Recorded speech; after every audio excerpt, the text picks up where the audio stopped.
Okay. Good evening, everybody. It's February 23rd, 2016, and this is a regular scheduled meeting of the Middlebury Selectboard. And I'll call the meeting to order, and the first order of business would be to approve the minutes from our last meeting of February 9th. And I would entertain a motion for their approval. So moved. Yep, thank you. Any corrections or changes made to that set of minutes? Did I get a second on that motion?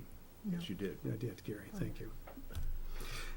Hearing no suggested corrections or changes, those in favor of approving the minutes to stand as written signify by raising your hands. Nick? My hand is up, Dean. Okay, we are 7 in favor and none absent. Abstention.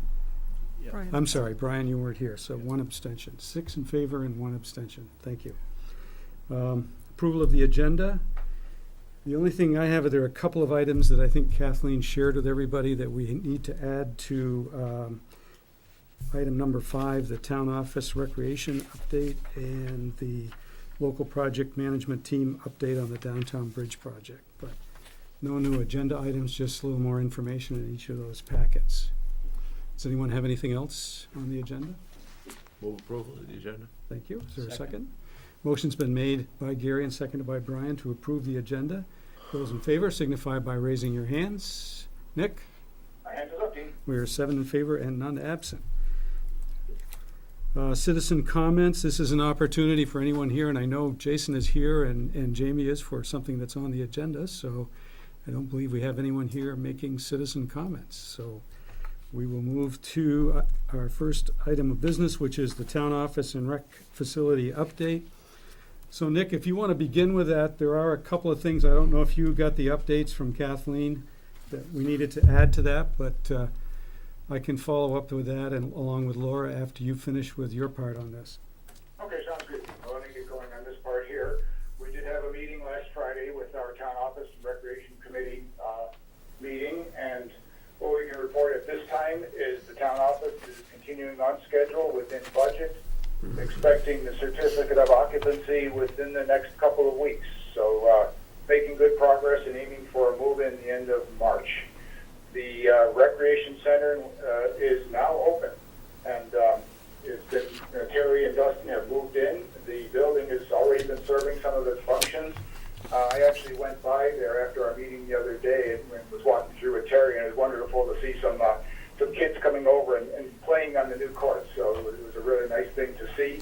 And the official open house is March 2nd, and I'm just looking to see from 5 to 9 p.m. So everybody is welcome to come Wednesday, March 2nd from 5 to 9 p.m. to the grand open house of the new facility. Terry is going to have a number of tables set up with recreation opportunities that exist and are coming up, and so it's going to be a nice time. So please come to that.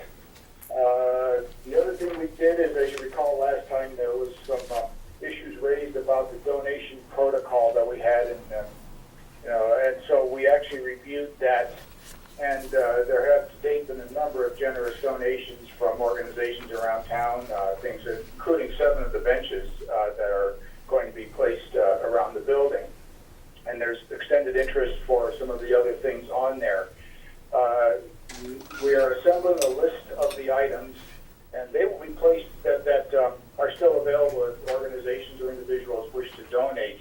And this is going to be placed on the town website. There will be no more solicitation activity going on. One item we are looking to hopefully be able to procure is a flagpole for the new town office.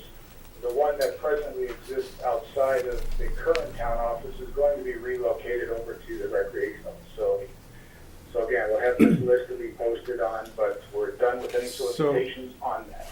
Nick, one of the things you probably don't have is a copy of the press release that we talked about, which is in our packet of information tonight, which basically talks about the committee meeting and discussing private funding of special items for the project, and recognizes the Rotary and certainly the American Legion for their contributions to the town office and rec facility thus far, along with the others that are coming in for the benches and other things.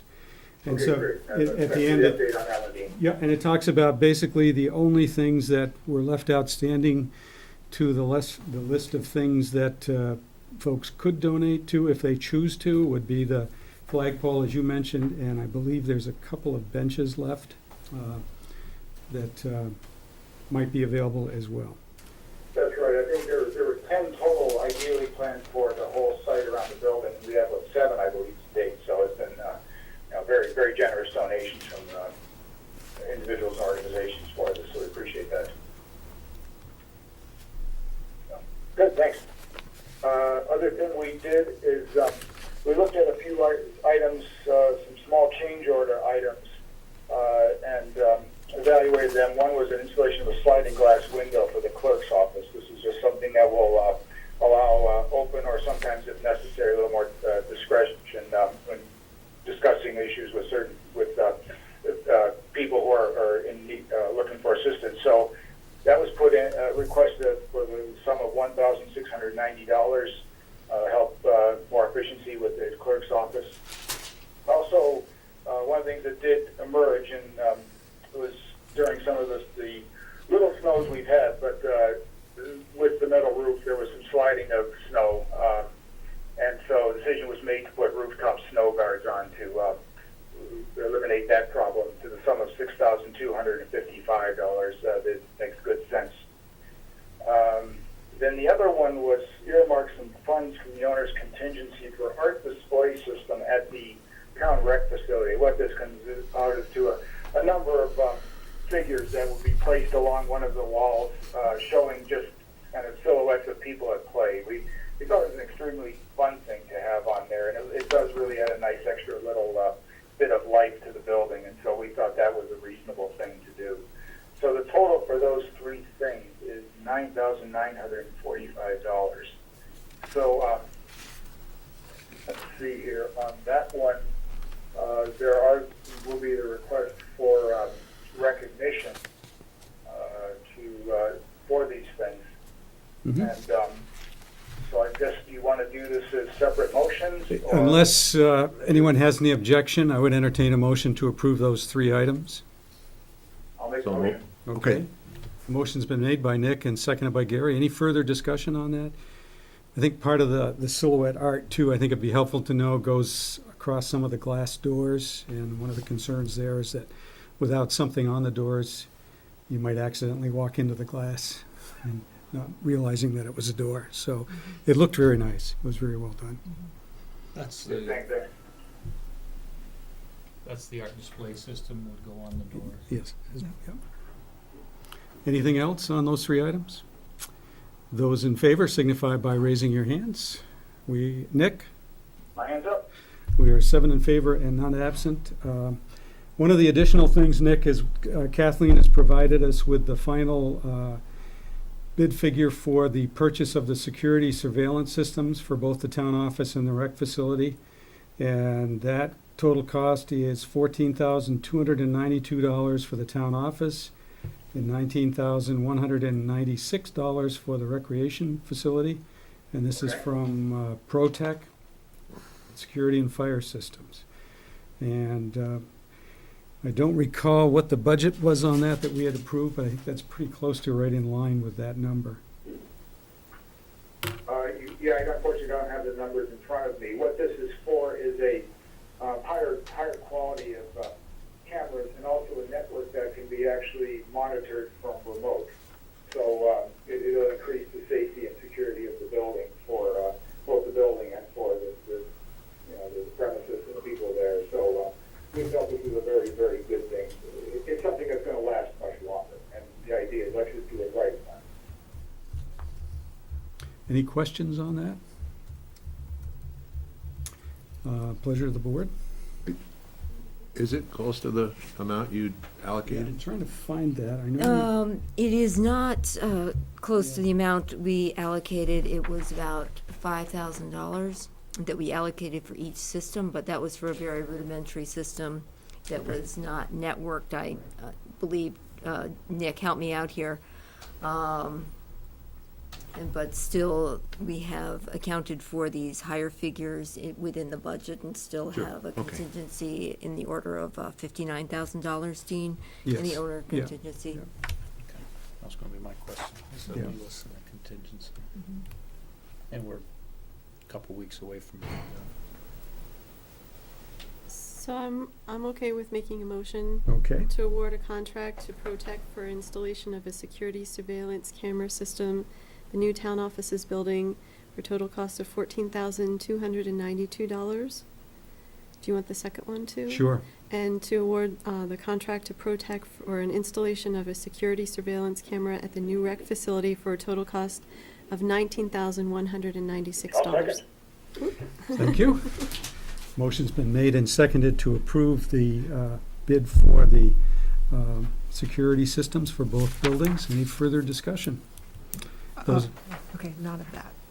I would just like to note that the town really benefited from Nick's expertise in this area, and he did a lot of work to coordinate this and work with the vendor. Thank you, Nick. Well, it's, I have a lot of clients who have paid me to learn this stuff, so we're all benefits of it. Great. Thanks for not charging us for your services. Put it on my list of Okay. donations to the town's buildings. Those in favor then please signify by raising your hands. Nick? My hand's way up, Dean. We are 7 in favor and none absent.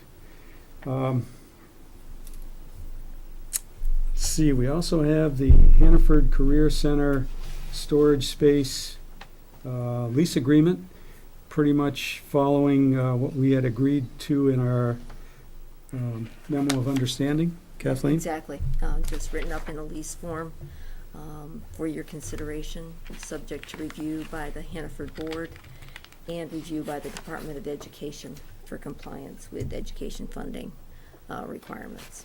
Great. Pleasure of the board on the lease for the storage space. Move Make a we, motion for it, Dean.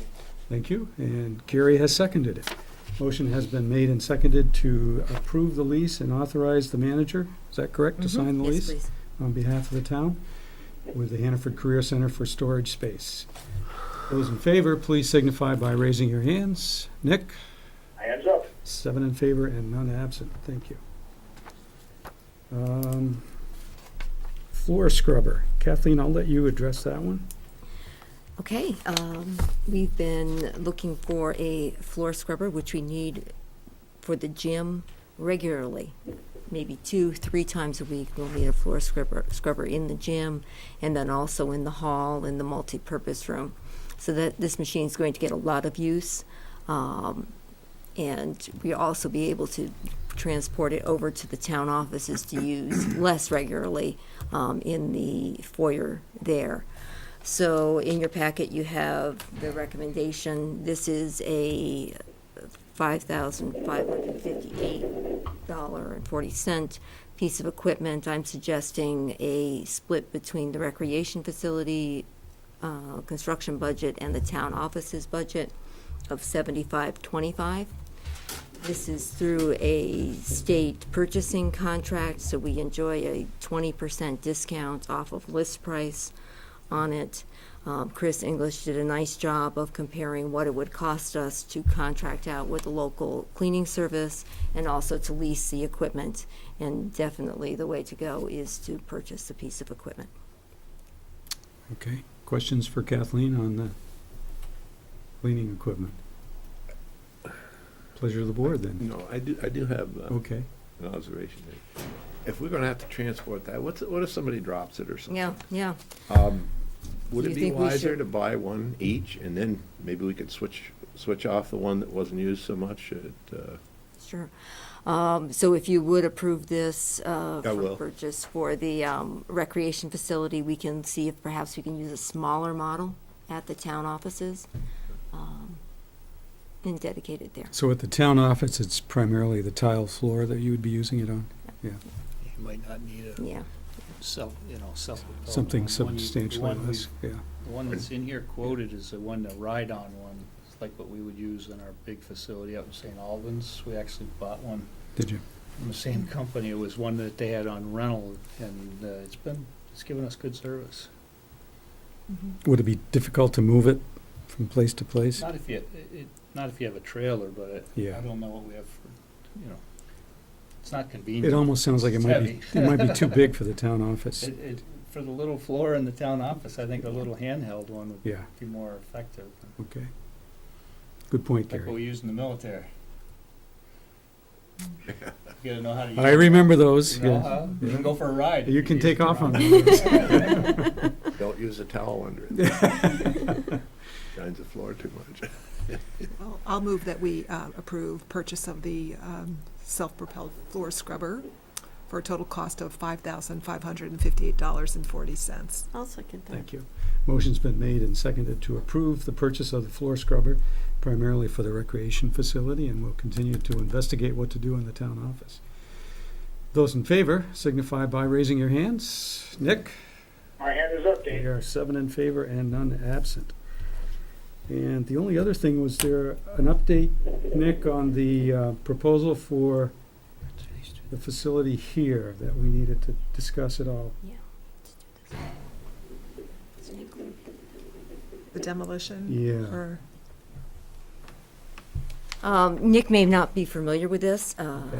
So I've been working with Otter Creek Engineering under a contract for civil engineering for site work to prepare for the demolition of the building. And associated with that, the commission, the college, as the buyer of the property, commissioned a Phase 1 environmental study. And to go through the environmental clearances required, Otter Creek Engineering has provided a cost estimate for conducting the Phase 2 services associated with that, as outlined in their proposal. Again, as a reminder, these are expenses that would be reimbursed by the college, and I've been working with them closely to minimize the scope of services, yet get the services that we need to go forward. I have a few just Sure. footnotes. Do we need to take an action on that first, Kathleen? If you would, please authorize signature of the contract with the award of the contract to Otter Creek Engineering, I would appreciate it. Okay. Any questions for Kathleen? Pleasure of the board then on the contract. Did you want I to? will make the motion, Okay. Dean, Okay. for, let me just pull out the numbers here, because I think I just designed this. And the motion is for Otter Creek Engineering's, approve Otter Creek's engineering proposal for the Phase 2 environmental site assessment in preparation for the demolition of the municipal building. Total cost $23,725. Thank you. To be reimbursed by the college. Is there a second to that? Second. Second by Donna. Any further discussion on that? Those in favor, please signify by raising your hands. Nick? Hands up. 7 in favor and none absent. Anything else from you, Nick, on that?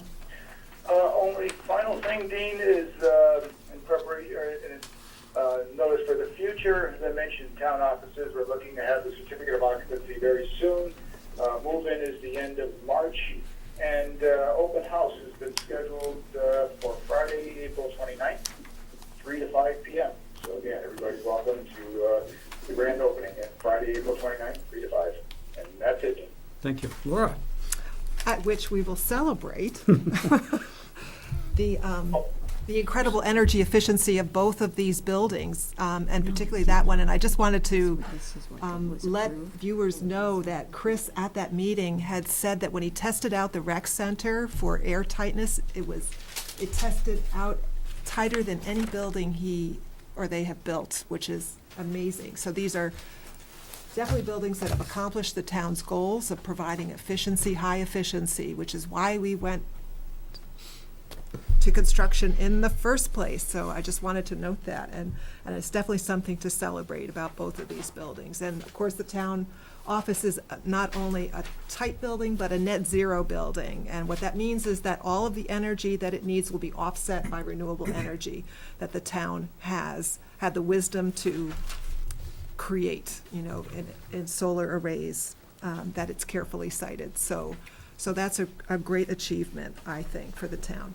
So I wanted to mention that, and Nick did a great job of acknowledging a lot of the people that were involved in the projects, particularly Terry with the rec center, given her experience with facilities, so that was really great. And we also talked about managing the art, like doing an inventory of our art and looking at a policy for how we might display art. And it's seeing that it's an incredible opportunity to promote a real value of Middlebury, which is its art legacy. So I just am looking forward to that. And finally, with regard to this old building, we did talk about the possibility of an auction for the materials that are left here. So maybe we'll accomplish that or not, maybe stay posted about that. So those are just a couple of things that I wanted to note. So, Laura, I followed up on the town office committee's suggestion of an auction, and think it might be more practical to have more of a tag sale type approach with the items marked that are for sale, so we can keep them in place and not have to put them in a central location, have an auctioneer. I have reached out to a local auctioneer who will be providing some advice on how best to go to achieve the same goal. Okay. Thank you. Any questions for the Town Office Rec Center Committee? Dean, I believe that the committee was looking for a move to support $1,000 of the rec facility contingency fund over for the signage budget. That is in addition to the change orders and the art display system for the town offices, which the board just approved.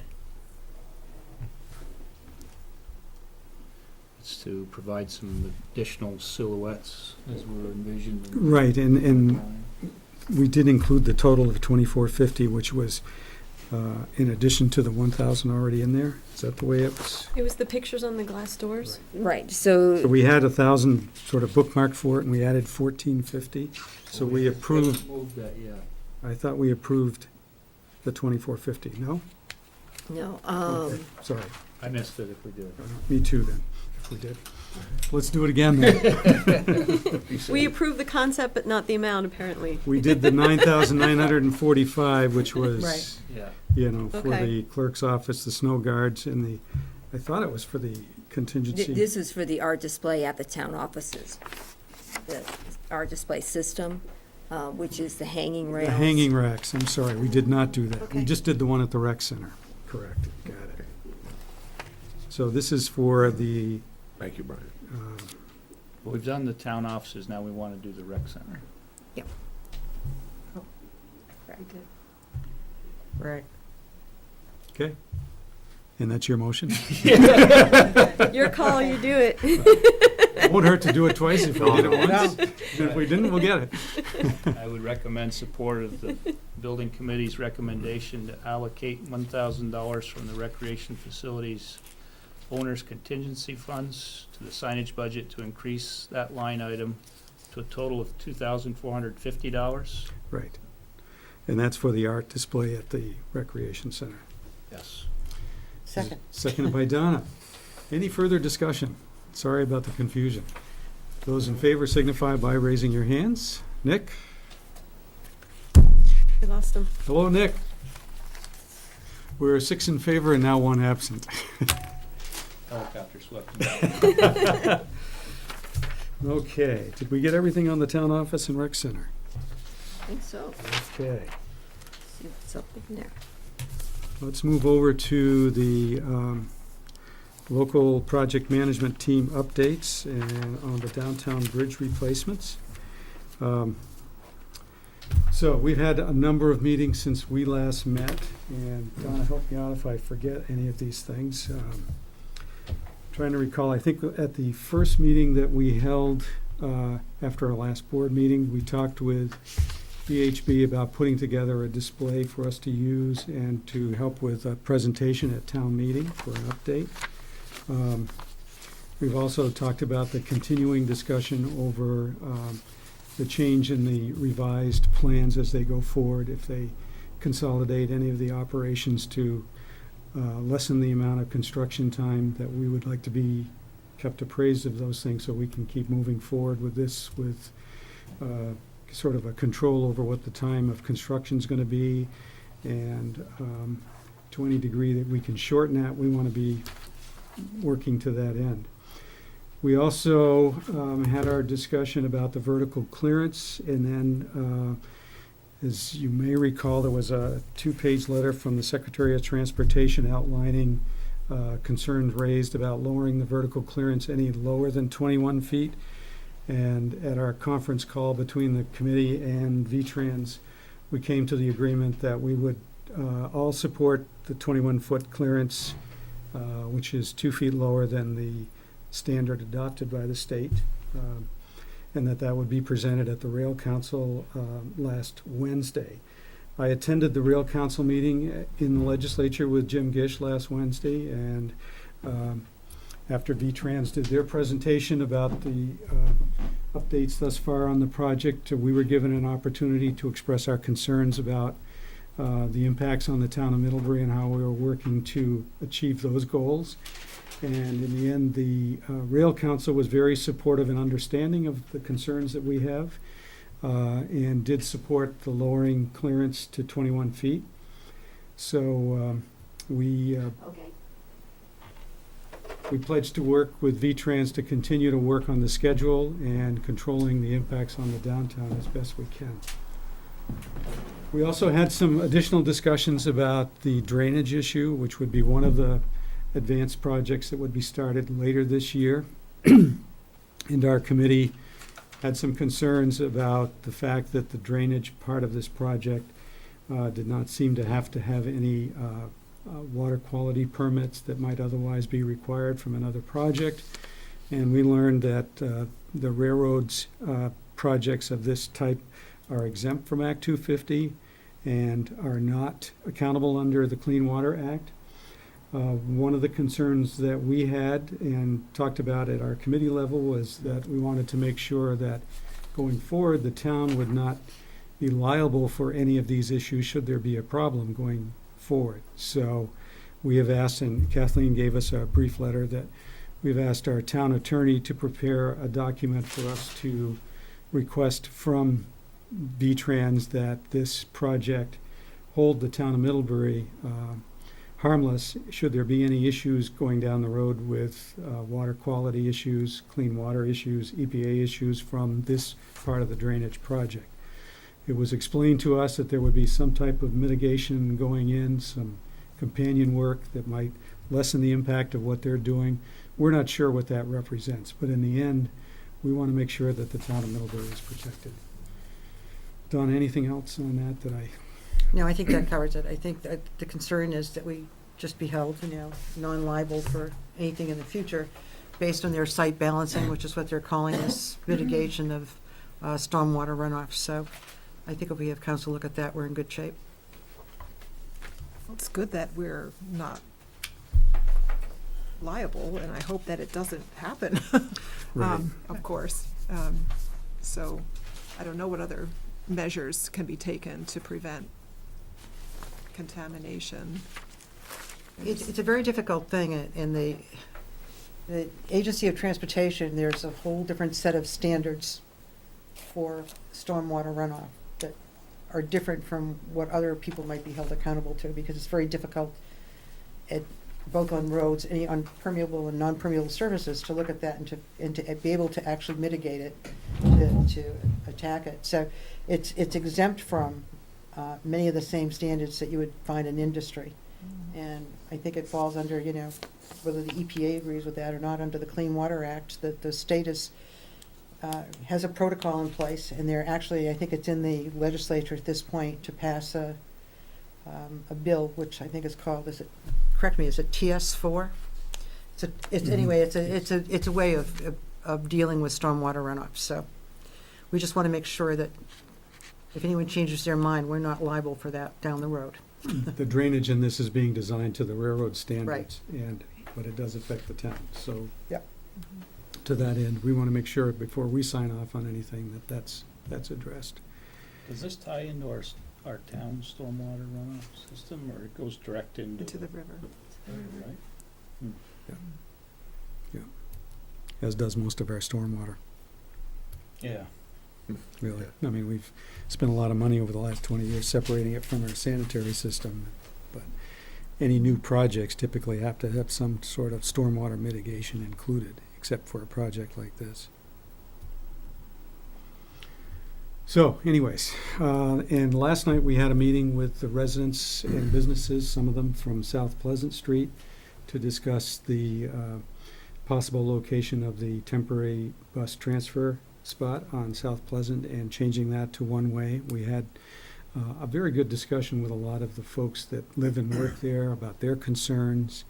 A couple of things that were good for us to hear, and so we're not prepared at this time to make any recommendation to the board for a final decision. There's a couple other things we want to investigate, particularly with the location, the length of the bus berthing. There may be an opportunity for us to support having this there on a temporary basis, but not supporting as long a berthing area for the buses as being requested by Actor. There might be some opportunity for us to shorten that up and try to move forward with this without having as much impact on the residents that live directly adjacent to where that would be located. So we've got more to work on that. The other part of it dealt with the turning points at the intersection of Cross Street. We were considering that it might be safest and best to have right turn only onto Cross Street. But then we got to having discussions with people that use that on a regular basis, and also thinking about the fact that with it being one way, the mouth of the intersection of Cross Street and South Pleasant would be wider, so there might be an opportunity for better site visibility. So we want to investigate that further before any decisions are made. But aside from that, it was a very good meeting, very well attended. Jim Gish has been doing a lot of work around town. He's been very active, meeting with basically everybody and anybody. The neighborhood group has met a couple of times. Don, I think you went to one of those at least.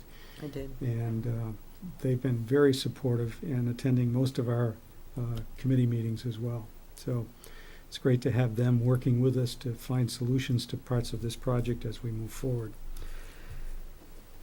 Now, I would only add, the Neighbors Together group has done an outstanding job. They've had incredible attendance. They're now on, well, the last session I think is this coming Thursday. But, you know, they've had on average at least 40 people at every one of the sessions. Right. And the first two identified our values, and these last two are concrete suggestions for how to maintain and enhance the experience downtown Right. during construction. So they've just done a great job. Great ideas on how to turn this into a positive. Exactly. Some good ideas on Yeah. that list Yeah. that I Yeah. read. So tonight, one of the things we've been asked to agree to sign off on is the agreement for the clearance issue, to put that to bed finally, which is the 21 feet. I think, Kathleen, you put that in our packet. I did.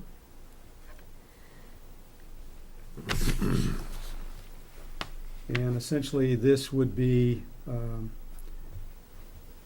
agreement between the state of Vermont, Vermont Agency of Transportation, Vermont Railway, and the town of Middlebury to support the vertical clearance of 21 feet, which is less than the standard vertical clearance of 23 feet.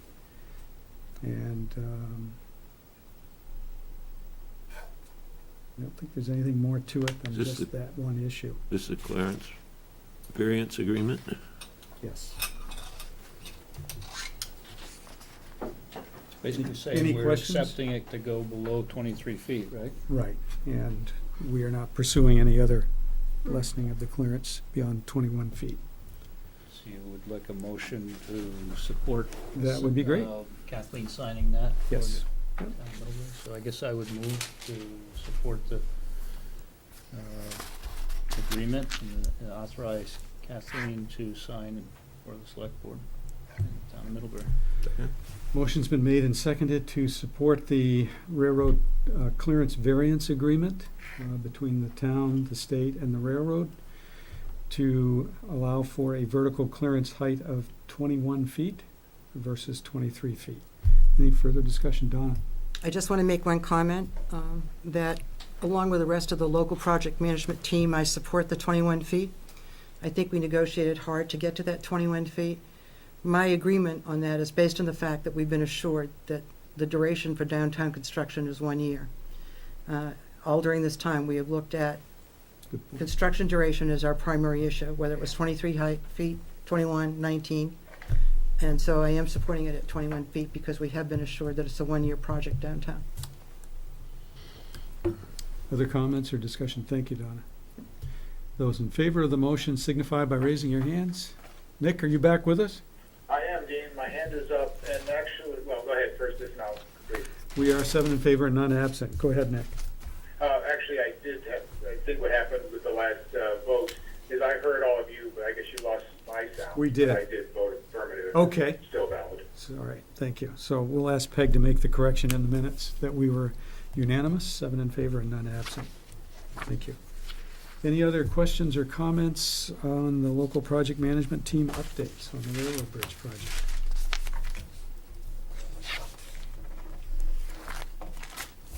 Okay, next up is the proposed consent order for compliance with the town's National Pollution Discharge Elimination System permit from the US EPA. And this is from our previous February 9th discussion on this subject. Town council meeting with EPA on Monday. Kathleen, do you want to? Right. update us on that? Unfortunately, Benja's conversation with the EPA council was cut short, and he is going to be meeting with her via telephone again tomorrow. So we don't We don't the have board one. doesn't have any additional information to consider. But I would just note that town council Benj Putnam has been working hard with Bob Wells, our wastewater treatment plant superintendent, Dan Werner, a director of operations, and Wayne Elliott from Aldrich and Elliott to come up with a plan to enter into the consent agreement. So nothing to act on tonight then? That's right. Okay. Any questions for Kathleen at this point? I forgot to mention too, with our going back quickly to the local project management team, we're starting to get letters from Amtrak now. So we'll be having correspondence occasionally from them, which looks like passenger rail service is now on the horizon somewhere.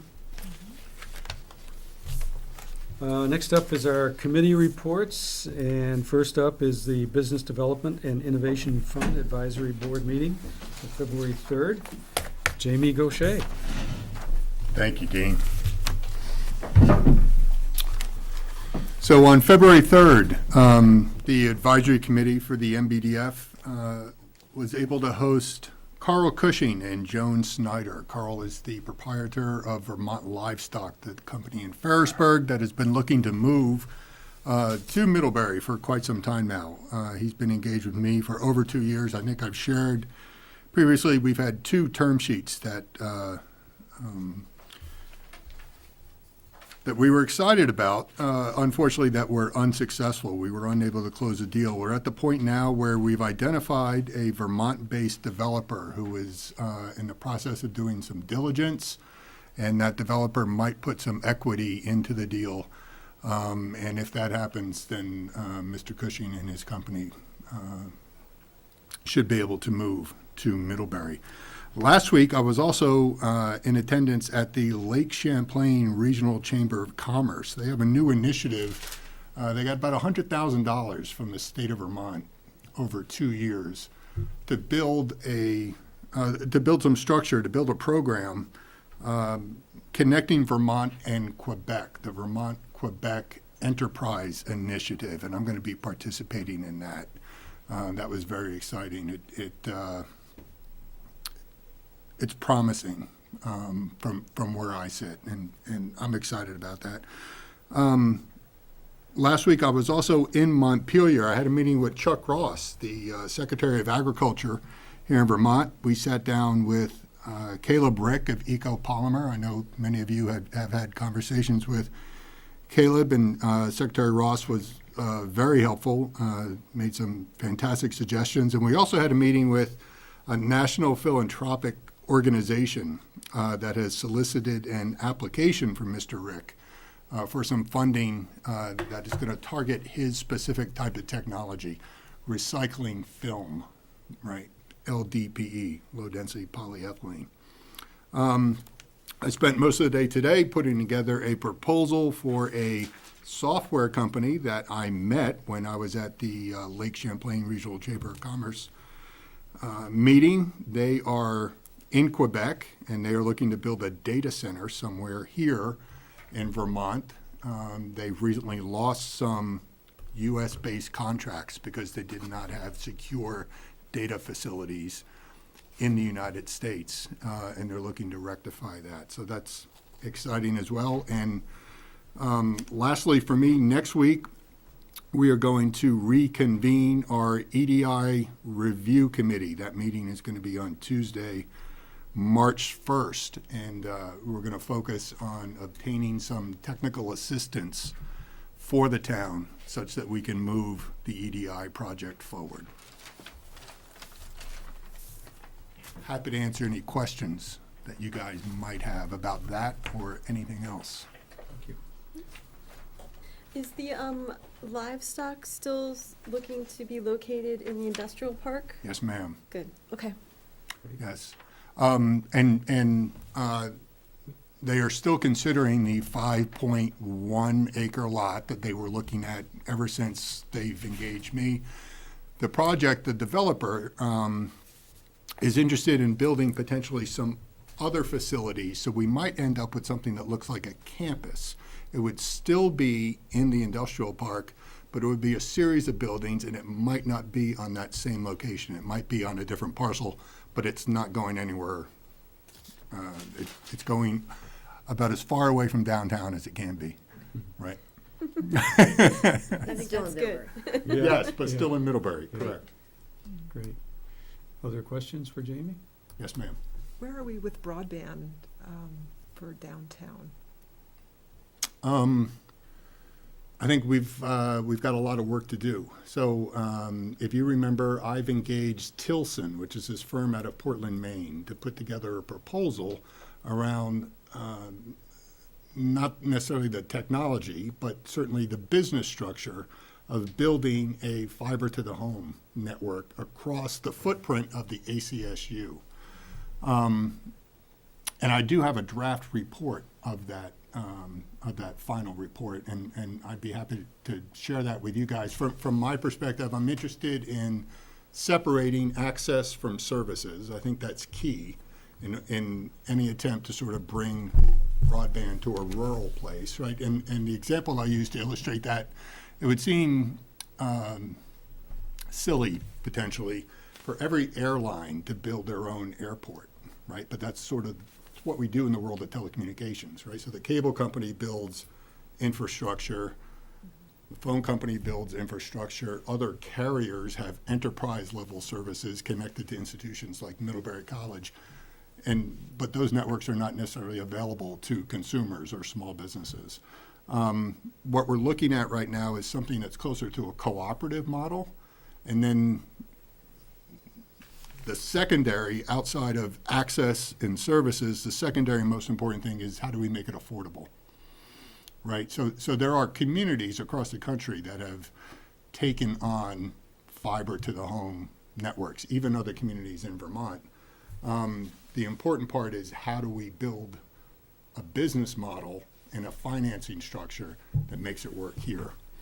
So that was a long answer to, I have a draft of a report that illustrates one way around how we might be able to do that. Yeah, I understood that. I didn't know if there's another stepping stone for creating Wi-Fi availability in just the concentrated downtown area, especially during the railroad construction project, so I didn't know. That has not come across my desk. I'm happy. I know that several communities have attempted municipal Wi-Fi. I'm not sure exactly how it would work here in Middlebury, who would own the network, who would operate it, what sort of subscriber base we would need in order to make sure it was viable and sustainable. But municipal Wi-Fi, specifically for the downtown, that would be a different project. I do know that there are two companies, I believe AT&T and VTEL, have facilities in the steeple of the Congregational Church right now. And I know there's fiber that goes into that building, but I'm not sure that either of those companies has been approached about municipal Wi-Fi for the downtown. So it seems like a worthy project and maybe something that the college might be interested in supporting because they have maybe affected users in the downtown. So I'm wondering about whether we should amp up, our research on that, like what it would cost and maybe Sure. makes. We did this a couple of Wasn't years there, ago. a couple of We years had a ago, wasn't committee, there? we put together the 5 cost. hotspots there were Yeah. gonna be. Well, we had actually Mhm. put together a committee and did an analysis of that, working with MCTV in part. That's- And we had a cost and actually set some money aside for Yeah. potentially doing that, but We it did. became very convoluted. And Mm. there are so many competing issues in there, not the least of which is there are a lot of users now that use data from their cell coverage. There's other hotspots downtown. How are we competing with those? So after quite a bit of studying and work on that, we sort of abandoned that effort. And that was the reasoning for it. See, Yeah. that was the reasoning, is that it was gonna be obsolete almost just, by the time we got it up and running, I think, Yeah. part of the concept was it was practically obsolete, because so many people use cell phones and a different kind, instead of, it's a different system. And it was costly, and whether or not it was how manageable it was, and so it got shelved back then. It's a capacity issue. Right. We had- And that capacity issue never goes away, right? As technology advances, even as 5G technology is being rolled out in some places, I think in Europe, they're going to, in 2018, they expect to go live with a 5G We had network, some right? very good representation Yeah, on we the did. committee, including the college and provider Yeah. that would come in and actually set this up. So we did quite a bit I'm of investigating. happy to work. look at that and see what I can find out for Yeah. you, Laura. Yeah, happy to do it. But it's something that we thought would be pretty exciting to have as well. Yeah. Anything else for Jamie? Thank you, Jamie. Thank you. I bet there's still some minutes from some of those meetings too, Laura. Energy Committee, Jason, how are you? Good. Welcome. Well, I don't really know how we managed to condense our very long monthly energy committee meetings into just a few short updates, but we do it. So just a few things for you. The most current of which is the Middlebury Transportation Survey is now live. We launched it 5 days ago. It's going to be a month-long effort ending on March 16th. And our outreach efforts in full swing. We've got flyers around town. There was a press release in the Addy Indy. We've got postings on Front Porch Forum and a couple of other things just to kind of build the buzz around the survey. We've had a great response so far, according to the preliminary numbers. And just a reminder to folks that maybe aren't aware, this survey is to help our committee better understand different people's transportation needs in town. So you can fill out the survey online at middleburyenergy.org/survey, or you can pick up a paper copy at town meeting, at the polls on March 1st, or at the town clerk's office through March 16th. At our February meeting, we went over a couple of planning documents. The first one was the Planning Commission's Statement of Principles regarding solar siting. This effort came out of the Planning Commission, came to the Select Board, and the Select Board kind of referred it to the Energy Committee for our review. So for our discussion, we were joined by Town Planner Jennifer Murray, who actually provided quite a lot of guidance to our discussion. That was a big help. So after discussion, we voted to support the Statement of Principles, and we provided a few suggestions for the Planning Commission. There are two of these that are worth noting here, I think. One is that in Principle 3, which essentially reads to adopt the setback and screening guidelines set forth in Act 56. We thought that is a good first step, and to use the guidelines in Act 56 as a foundation for establishing our town standards in the event that the statewide standards are either inadequate or not quite appropriate to some specific issues in town. The second suggestion is in regard to Principle 6, which encourages the town permitting system to require that all new public and commercial buildings be built with roofs to support solar installations.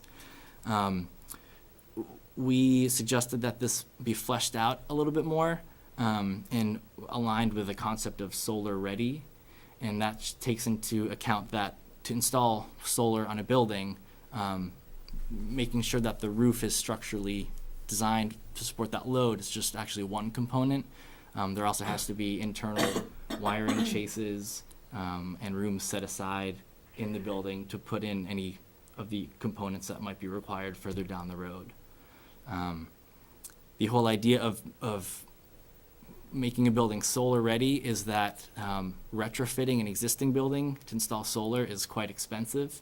And so trying to getting these measures in upfront for new construction is a much more cost-effective way of just getting that building ready for solar if and when at some point in the future the owner of that building wants to go solar. I might have missed the first part of it. Did you say for public buildings? For All buildings? new public and commercial buildings. New public and commercial Yeah. buildings? So that was a recommendation that came out of the Plan Commission, and we supported that and just wanted to flesh out the idea of, instead of just making the roofs ready, making the whole building ready. Jason, what would that add to a typical building cost? Yeah, I don't know the costs. I don't know them. I guess I'm just concerned to make sure that we maintain competitiveness as we want to get people to invest in the local business, people to invest in the new buildings and grow in our business footprint. We don't want to add some additional requirements that neighboring towns don't have. Mm-hmm. That would make it more expensive to do business in Middlebury than in Virgins or Bristol. That'd be my only concern about commercial buildings. I think it's a good thought, but I just would want to make sure it doesn't become a very expensive, additional large portion of an additional cost. Yeah, So, it's an important if consideration. you've got to set aside a room and you're talking additional square footage, and if it's just a few wiring chases, that's a big difference between setting aside actual footprint of the building and whatnot. Yeah, and what the good news is that at least South Burlington has already explored what it takes to put solar ready into the code, and we haven't done further research on that, but there are kind of case studies in Vermont to look at and try to It'd be get a interesting better to see. sense. Yeah. Yeah. That was my concern also in asking for the clarification of what buildings you meant. The other part would maybe be to somehow examine, as a suggestion, if there are tax credits available if you do go that direction. So there's also an incentive versus just something that's mandatory that doesn't make us competitive maybe with somebody else. Right. And I know there is legislation being worked out at the State House right now to encourage rooftop solar. Mm-hmm. And so this may be a part of that, maybe not. But. Finally, we briefly discussed the energy section of the town plan. The Planning Commission approached us to review the energy section as they're going through their 5-year review now. Jennifer Murray helped us again, providing us some context in recommending a process that how we review the plan and move forward. So we've begun putting together kind of a mini schedule for how we're going to go about this review. It's likely going to be piece by piece over the next couple of months, and perhaps sometime in the summer we'll be able to provide some recommendations to the Planning Commission. I guess finally, just a couple of events that are coming up once the ground thaws here. I guess it hasn't thawed already. On April 30th, yeah. On April 30th, there's going to be electric car and bike demo. And Laura, do you have more details on that event? Just that we've invited anybody that's got an electric vehicle to come to this event to tell their story, and they can opt to give test rides if they want to. So if you're watching tonight and you'd like to do that, please come. Or if you don't have an electric vehicle, come and see what the options are. And also keep in mind that electric vehicles can include a full spectrum of vehicles, not just cars. So we will have some electric bikes for people to see and test ride as well. And there's a whole bunch of other options coming out every day in terms of rideable devices. So that's what the event is about, and it's in conjunction with the bike and outdoor gear swap-in sale that's occurring that same morning from 9 until 12 o'clock. So it should be a buzz. that morning and the entire weekend, actually. But anyway, that's what the EV car and bike event is about. Great.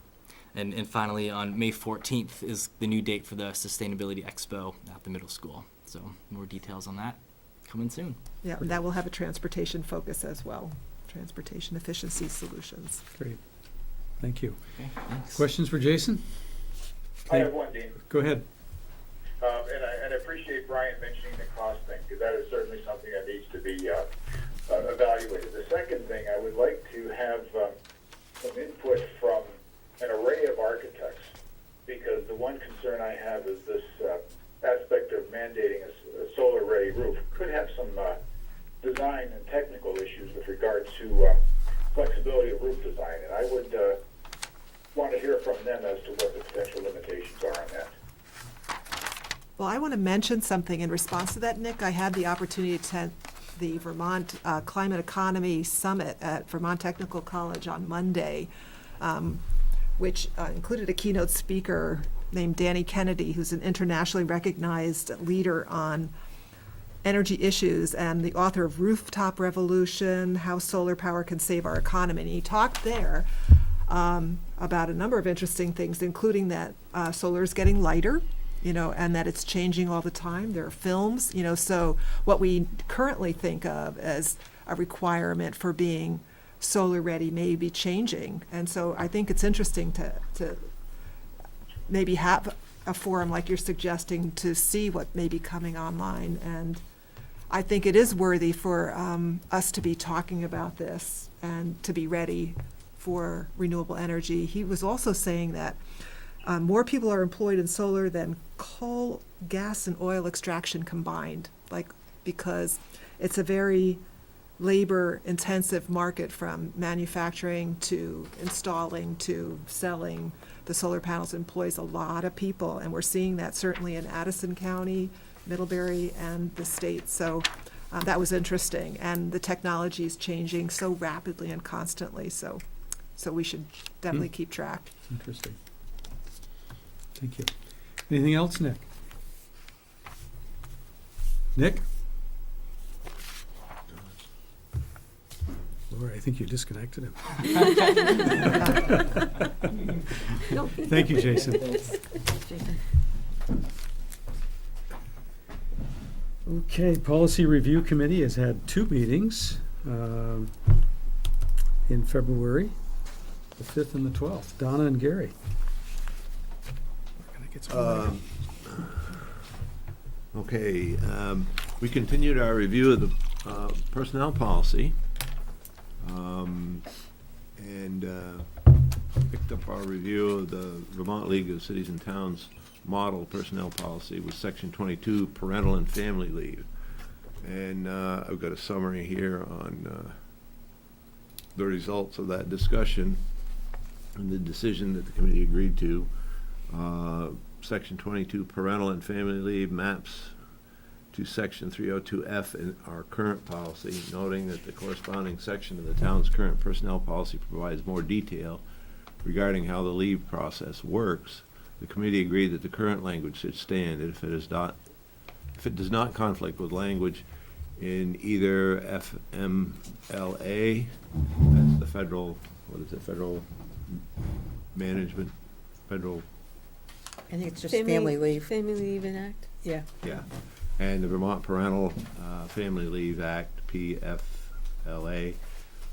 Chris English said he would compare the statutory language to the current policy and look for potential conflicts. He will report back to the committee at its next meeting. Okay, here we go.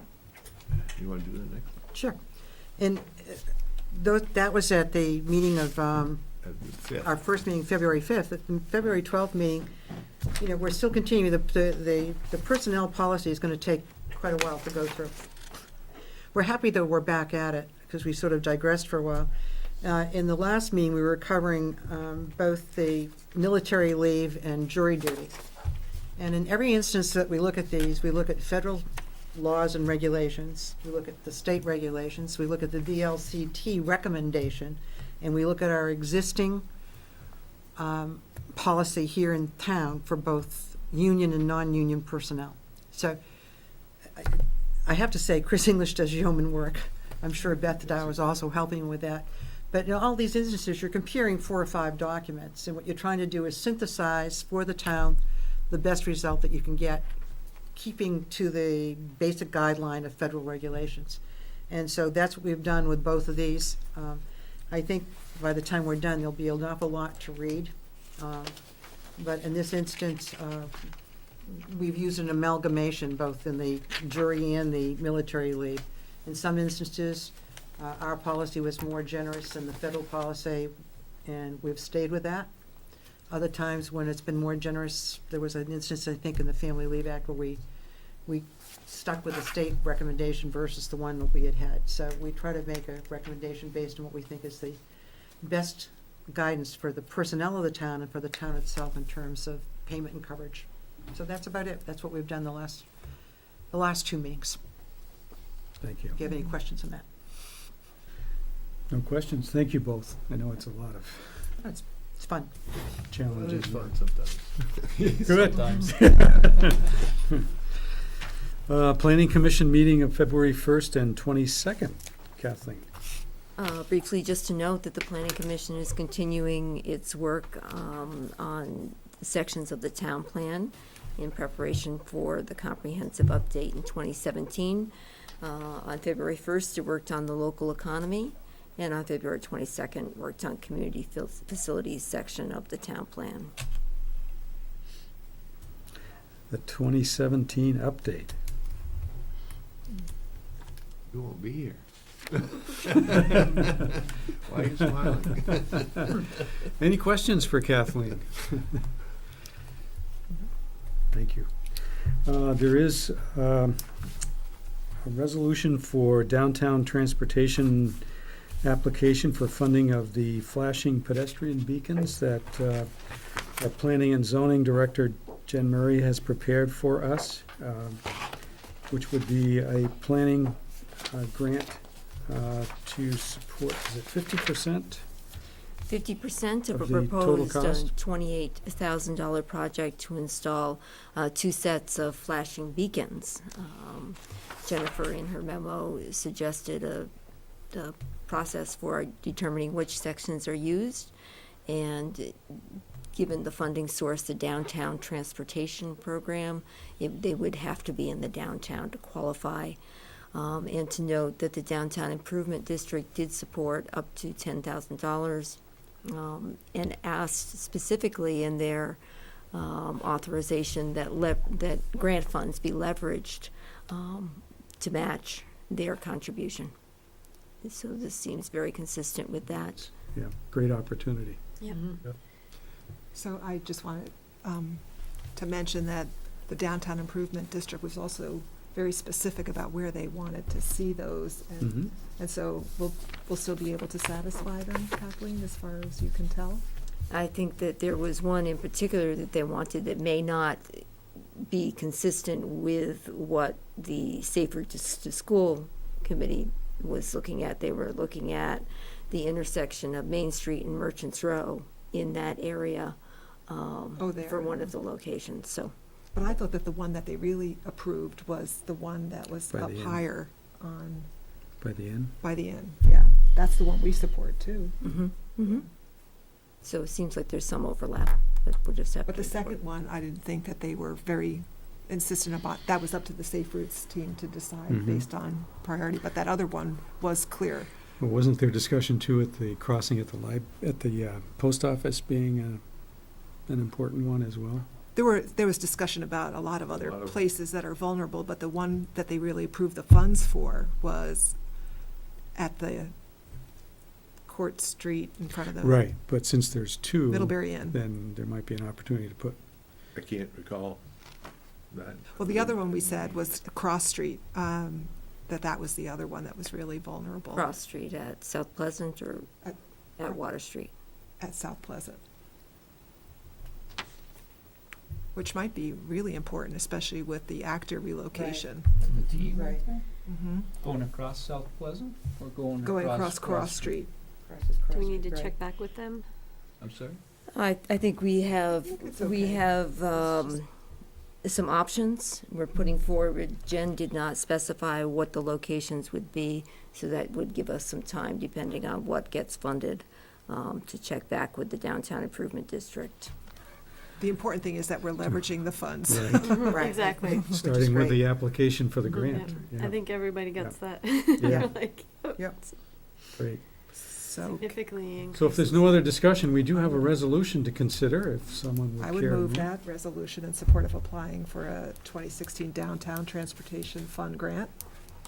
And agree to provide matching funds of up to 14,000. Great, thank you. Second that. Seconded by Susan. Any further discussion? Those in favor signify by raising your hands. Nick?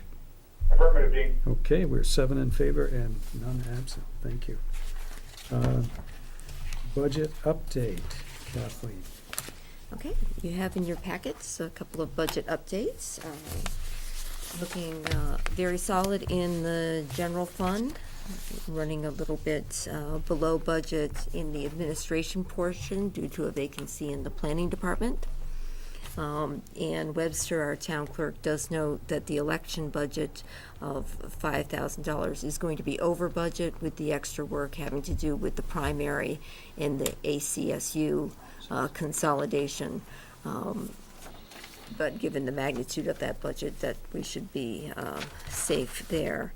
And then, as expected, winter program is currently about $20,000 under where we were last year at this time. Those are the highlights of the general fund.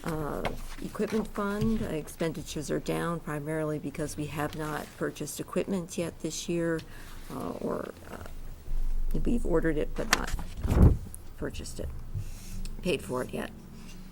Water fund, you notice that we're almost at budget for maintenance operations due to contractual services paid for several significant water breaks. Also, in administration and salaries, you'll see that overtime is up significantly associated with those water breaks. And sewer fund is on target. What's going on with the meter reading charges? 220%? I can look into that and report. Just, I didn't see that earlier. I was like, looking at that and like, huh? It does. It's interesting. Okay. Questions for Kathleen? How are we doing with the audit, Kathleen? I ran into Satch recently, the auditor, and he mentioned that once he is over the business filing deadline, he'll be able to focus on our audit Okay. exclusively, but he said we were coming well Good. on both of the audits. Thank you. Okay, preparation for town meeting. Just quickly, overview, I know I've spoken with all of you about the process thus far, and as we've been talking about for some time now, we're changing our presentation this year, and hopefully this will be an improvement and satisfy a lot of concerns that have been addressed to us from folks participating in this process. So Kathleen and Chris and I have been working on the general overview of Article 2, the budget, and we're hoping to finalize that and have a brief presentation, kind of generally overviewing the drivers of the budget, the various points of interest that we think are important to consider. And then following that part of the presentation, to open it up to questions. And at that point, each one of us that would have assigned areas of responsibility, if a question came up in that area, would then stand up to respond to that with the appropriate department head. And I'll just quickly run through that. Public Works and Capital Improvements would be Susan and our Public Works Director, Dan Warner.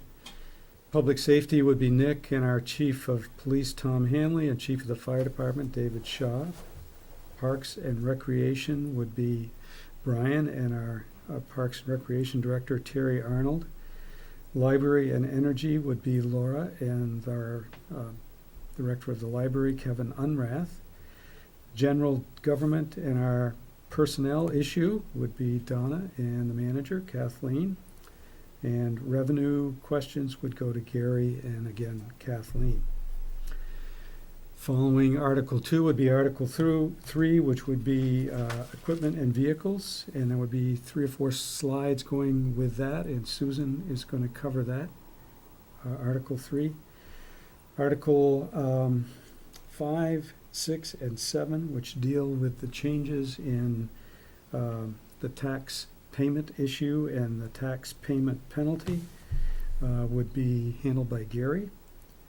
And, I'm sorry, and it's 4, 5, and 6. And Article 7, which would be the decision to eliminate the town auditor position following the change in the charter last year, would be handled by Laura. And again, there would be a slide displaying some information about that as well. Under other business, Laura is going to briefly mention the poll that she and the Energy Committee have been working on. Then Nick would do an update on the town office and recreation facility project. And finally, the railroad bridge project report. And I'm going to sort of introduce and do a quick overview and introduce Jim Gish to follow up with the presentation on that with some of the information that we've obtained from VHB to show some of the animation parts of the project that hopefully will be available for us. And then there will be a presentation by the group from the Charter House, which are proposing to add a contribution from the town for that endeavor. And I neglected to mention as part of Article 2 that I would be introducing those social agencies which have requested increases that are in the proposed budget to present their overviews to us as well during that part of the presentation. So that's where we are right now. We're kind of working on finalizing that and figuring out the best way to have us stand up and have the slides be presented. I think Kathleen and I were talking about it's helpful to have the person presenting to be able to see what's on the screen rather than try to guess at that and respond to that accordingly. So Dean, one thought we had about that was perhaps using the podium that the moderator uses for those presentations. Okay, So you could see both the audience and the slides. okay. Just a thought. So we have to ask Jim to step aside. Okay. 3 podiums. He'll be okay. He'll be fine with it. Yeah, there you go, Gary. Any thoughts or suggestions, or are we all good? Well, are the representatives from the health agencies, Mhm. you'll be Yep. doing that? Yep. Okay. In And that Article 2. section of the budget? In Article 2, yep. Okay. Mhm. Anything else? Great. Hopefully you'll get a chance to take a look at the slides pertaining to your part of the presentation, and, Everybody that has slides prepared has seen them. okay. Great. Kathleen you. couldn't have made it easier. Yeah, She really. that's great. it's like- Thank you, Kathleen. Great. Appreciate that.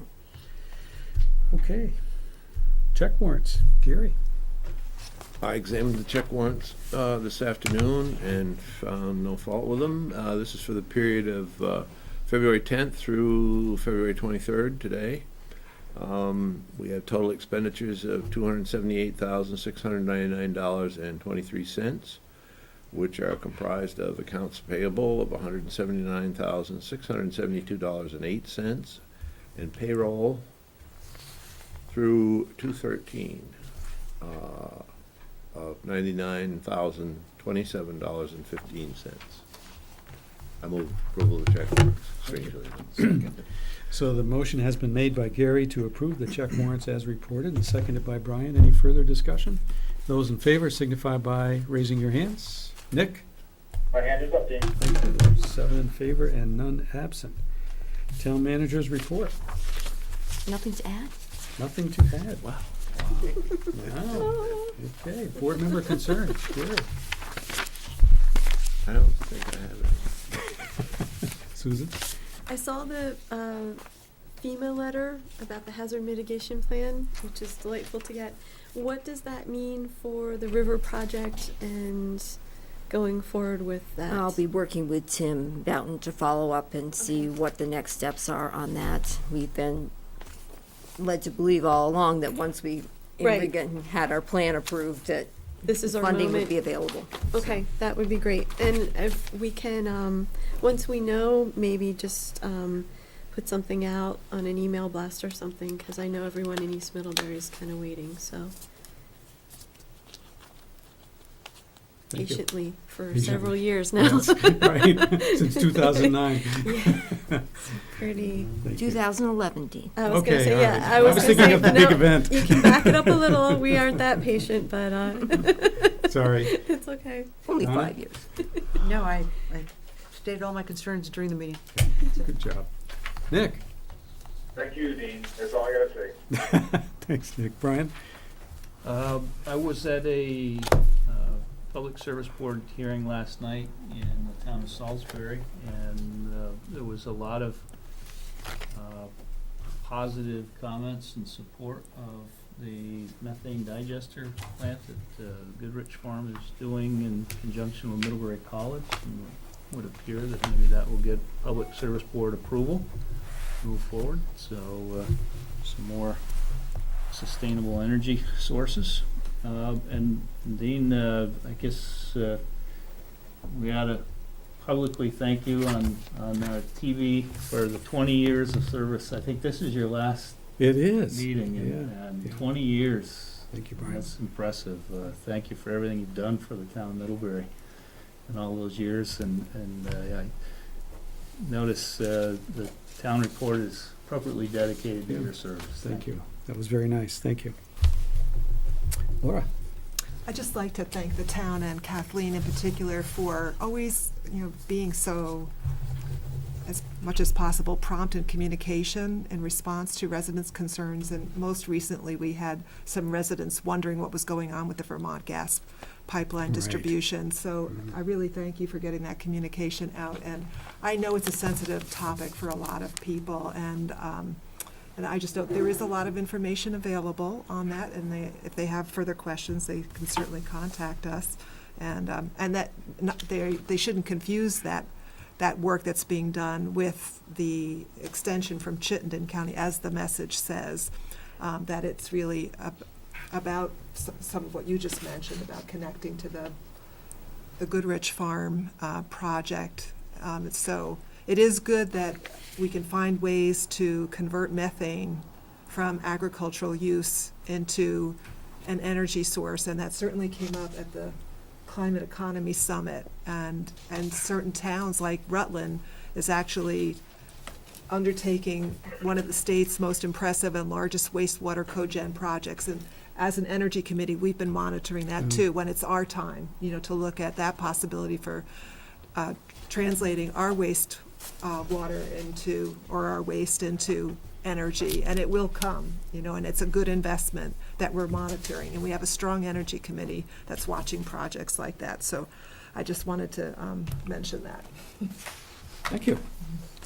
Well, just quickly for me, this is obviously my last regular select board meeting, and I wanted to say thanks to all of you as well, and certainly the administration for all of the help over the years. I consider this truly a rewarding experience for me, and I know all of you do too. And it's kind of interesting that tonight, despite Jason being here, that this is a relatively quiet. Yeah.